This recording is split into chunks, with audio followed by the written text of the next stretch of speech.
Ethan always believed in the impossible.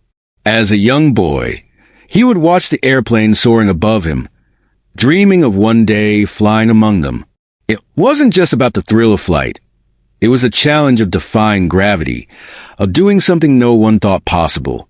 He lived in a small town where dreams were often kept small, but Ethan never bought into that. His father, a mechanic, often told him, "Dreams are good, son, but they won't put food on the table." He would hand Ethan tools to help around the shop, teaching him how to fix engines and machines. But Ethan's heart was elsewhere, buried in books about aerodynamics and flight. The more he learned, the more determined he became that one day he would fly. He started saving money for parts, working odd jobs to fund his vision. His friends laughed at him, mocking his ambition. "You can't just build a plane, Ethan," they'd say. But he didn't care. His vision was clear, and it was more than just a hobby. It was his calling. At 22, Ethan had saved enough money to start building his first plane.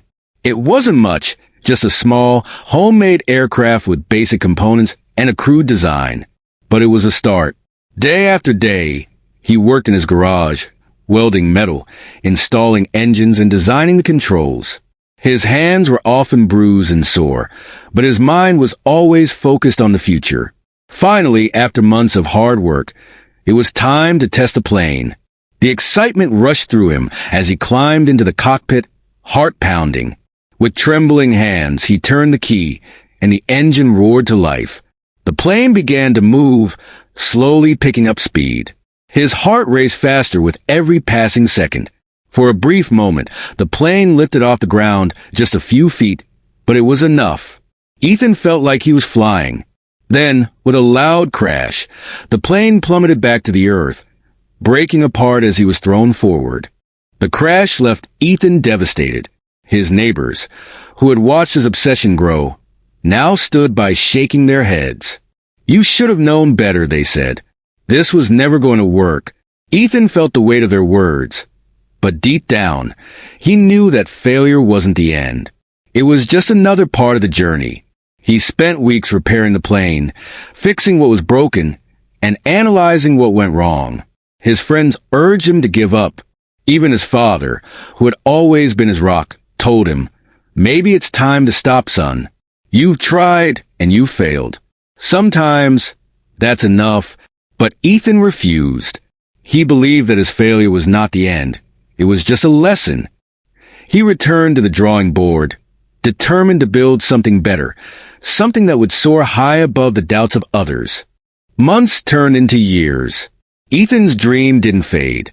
He worked tirelessly, refining his design, learning from every mistake. The world moved on, but Ethan stayed focused on his goal.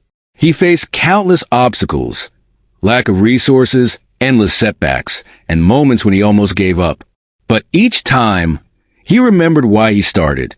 And then after years of persistence, the moment arrived. Ethan stood at the edge of the runway, his new plane ready for its first real test. His hands shook as he climbed into the cockpit. This time, he wasn't just chasing a dream. He was proving to himself and everyone who doubted him that hard work never goes to waste. With a deep breath, Ethan started the engine.